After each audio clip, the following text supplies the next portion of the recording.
You see, rocks and fossils don't come with tags on them that say, "Hi, I'm 65 million years old." You can't actually observe the age of something. Yes, we can see the effects of aging and take a guess to like a person's age, but the best way to find the age of something is to have written records. For example, people can look very different even if they're the same age. So the most reliable way to find their age is to read their birth certificate. God essentially gave us a birth certificate for the earth, so that is our most trustworthy dating method. But I have found that most theologians and seminary professors are very confused when it comes to the word science, and they can't seem to tell the difference between observable fact and human interpretation. So they say the days of creation can't be literal because of things like dating methods. Here's what you need to understand. When secular scientists date things, they don't just take an object, date it, and then go with that number. Rather, they already have dates picked out based on what rock layers of the earth the object is found in. They already have this idea. Lower rocks are millions of years older than the ones at the top that are only thousands of years old. They only apply the dating methods that already matched their predetermined timeline. They pick and choose which ones to use based on the ages they already have picked out. So when dating objects from up here, they'll only use dating methods that give thousands of years. And when dating ones down here, they only use methods that give millions of years. That's circular reasoning. You're starting with a set age and you're using the dating method to confirm that age. You're not actually proving anything. So the secular authority for dating objects is not the dating methods themselves. It is this idea that the Earth's rock layers with fossils formed over millions and billions of years. So then where did this idea come from? Pay attention to this because this is the key to understanding what happened in our culture. Did you know that back in the 16 and 1700s, scientists initially believed that these rock layers were formed during Noah's flood? Back then, America was founded on a Christian worldview, and 70 to 80% of people went to church. Geology was dominated by what were called scriptural geologists. Now, these men believed the history in the Bible, and they used that to guide their interpretation of the rocks. So they believed Earth was created only 6,000 years ago, and that all these layers were formed quickly during the global flood, and that fossils were creatures that were buried during the flood. So what changed? It was not new evidence that scientifically disproved the Bible. That is how most textbooks will try and frame what happened. That is not what happened. It was a change in philosophy.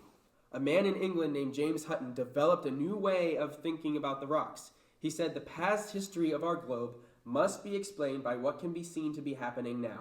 No powers are to be employed that are not natural to the globe, no action to be admitted except those of which we know the principle. So if we don't see it happening today, it never happened in the past. And he said, surely global floods form no part of the theory of the earth. So do you see what he was doing? He rejected the idea of a global flood before he even looked at the evidence. That was his worldview. Charles Lyell was one of the men most responsible for promoting this worldview change. He called Hutton's ideas that there were no global flood uniformitarianism, which basically means the present is the key to the past. So since there's no global floods happening today, there were no global floods in the past. Only processes we see today can be used to interpret the rock layers. Lyell was a lawyer. He knew how to argue in a way that would make the idea seem innocent, but he admitted in a letter to a friend that the reason he wanted to spread this idea was to, quote, free the science of geology from Moses.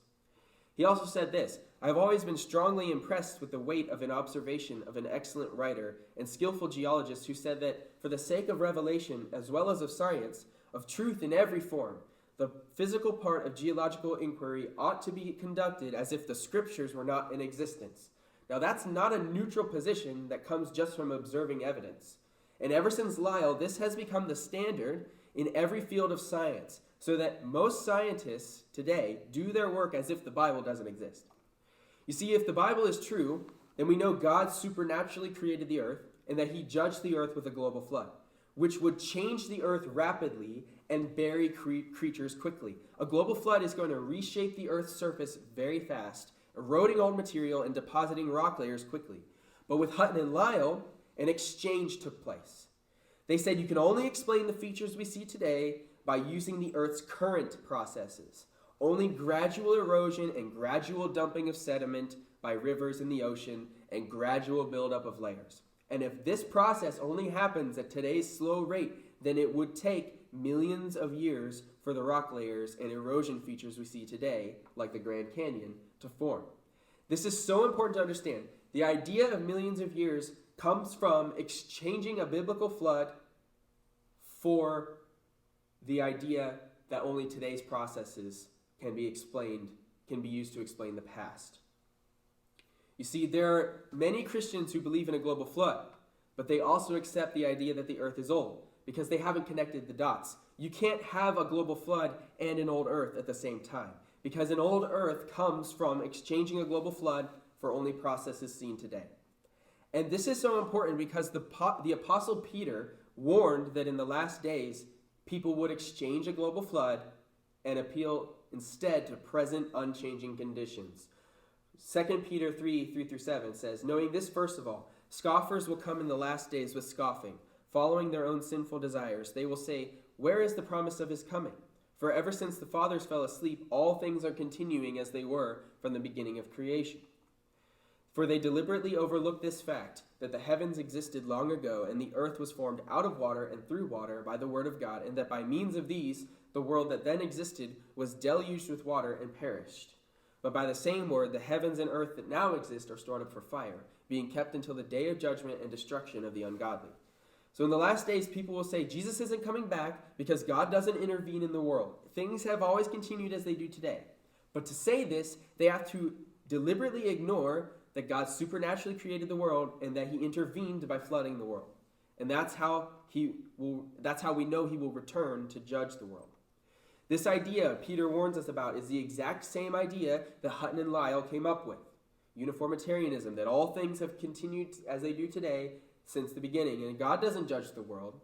And that's where the idea of an old earth comes from. It doesn't come from science. It comes from deliberately ignoring the Bible. It comes from that philosophy.